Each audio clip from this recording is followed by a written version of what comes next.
ainda sobre isso, sobre a Bíblia, né? Para Tá. a gente entrar no texto aqui do judaísmo, né? Porque agora a gente está na Bíblia, né? Pois é, né? Interessante que o Moisés ele fala uma palavra assim, olha o que ele fala que interessante. Deus também fala repetidas vezes, riscarei o seu nome do livro da vida. Ou o próprio Moisés fala, risca meu nome do livro da vida. A palavra nome no hebraico é Shem. Shem. Isso. A palavra alma, Neshama. Neshama. Dentro da palavra Neshama tem a palavra Shem. Por quê? Porque os judeus acreditam que seu nome é a sua alma. Olha lá. Você acredita nisso? Interessante, quando ele fala bem, primeiro versículo da Bíblia, Bereshit bara Elohim et hashamai ve'et haaretz. Hashamai, a palavra céus. A palavra céus, shamaim. Shem, mesma raiz. Isso, significa águas de lá. Isso é uma referência que na crendice judaica antiga havia uma barreira, né, que segurava ali as águas de cima. Por isso que quando fala que choveu, abriu as comportas, né, as janelas romperam. Por quê? Porque ali é como raquia, né, no hebraico, como se fosse um domo de ferro que segurava essas águas. Interessante que no aramaico é rakihor. Rakihor. O que é rakihor? É um tecido remendado. Aí, quando choveu e abriu a janela, desemendou. Olha que interessante. Abriu o zip. Isso. Interessante que a palavra céu, os céus, né, sempre aparece no plural, céus, a palavra shamayim, ela também tem dentro dela a palavra Shem. É isso que eu falei agora, a mesma raiz, Shem, né? O mesmo nome. Shem, nome. Isso. Por quê? Porque o desejo de Deus é que seu nome estivesse aonde? No céu. Uau! E quando fala assim, vou riscar o seu nome, não é basicamente o seu nome, é a sua alma. Que coisa, hein? Muito legal isso aí. Bom, a gente precisa entrar no judaísmo, porque a gente não tem muito tempo, inclusive, né? Mas é um tema empolgante. Tá? Quando eu fazia o seminário batista regular, eu tive um professor de teologia do Antigo Testamento, mas é claro, a gente sai dali um clínico geral. A gente não se especializa em 2 anos de teologia do Antigo Testamento. Não tem como, né? Você tem que depois fazer um mestrado, uma pós-graduação, né? Cada vez vai mais afunilando o tema, né? O assunto, e não dá para... Aí você tem a vida toda, né? Eu, como tenho 51 anos, se você achar que é mais, eu vou dar uma sapatada na sua boca, certo? Mas eu, como quero chegar nos 120, eu tenho mais 69 anos ainda, né? Para estudar com o professor Leonardo, né, e outros aí, né, para aprender mais. Porque é empolgante isso. É empolgante, né? Como que você... É por isso que eu gosto de quando eu estou fazendo exegese de textos do Antigo Testamento e até do Novo, tem aqueles comentaristas que interpretam a Bíblia com a ótica judaica. Eu acho muito interessante, porque você vai na raiz do negócio, né? Eu acho... Tem aquele Novo Testamento comentado, esqueci o nome do comentário, que explica o Novo Testamento à luz do judaísmo. David Stern, né? Entendeu? Eu li aquilo inteiro, achei fantástico. Ótimo, que não dá para memorizar tudo. Entendeu? Você tem que investigar, guardar. Eu não tenho mais memória suficiente para isso, né? Foi-se o tempo que eu tinha boa memória, né? Hoje eu tenho mais ou menos. Mas vamos lá entrar no judaísmo, assim, para a gente falar um pouco mais. A gente já está falando de judaísmo, né? Na verdade. Também. Claro. Mas vamos lá. Então vamos lá. Eu tenho um texto aqui, né? Quando eu falei que a vida continua sob 2 aspectos, com seus descendentes e o seu legado, e também uma vida pós-morte, né?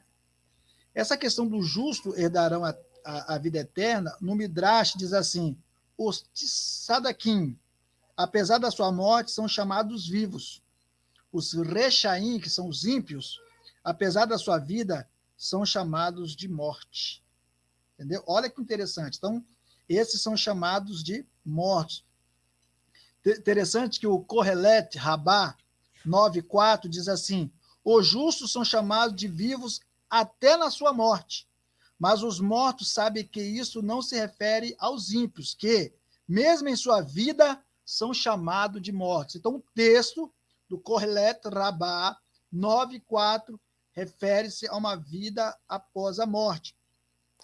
Lá em Eclesiastes, né? Você está falando de Eclesiastes. Isso, Kohelet, isso. Kohelet, só que é o Kohelet Rabá, é uma interpretação do texto de Eclesiastes. É interessante que os termos são empregados para vida após morte, né? Eu não lembro o texto, acho que é Números. Só abrindo uma ênfase que eu lembrei, né? O professor Rafael havia falado sobre um texto de Números 16:30, se eu não me engano, é isso mesmo?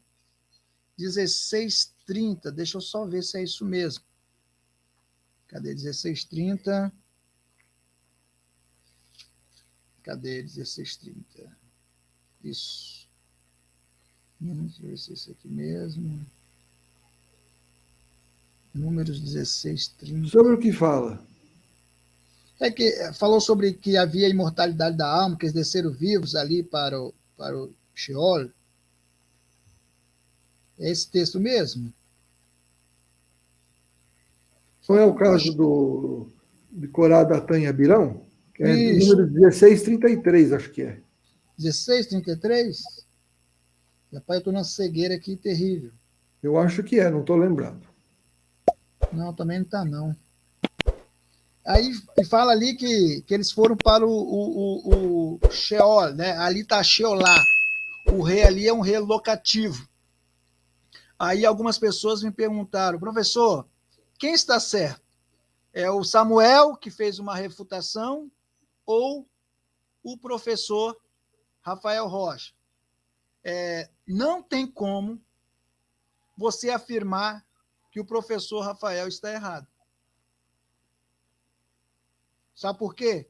Porque a definição ali não está na questão de imortalidade da alma, a questão está no termo, na definição do termo Sheolá.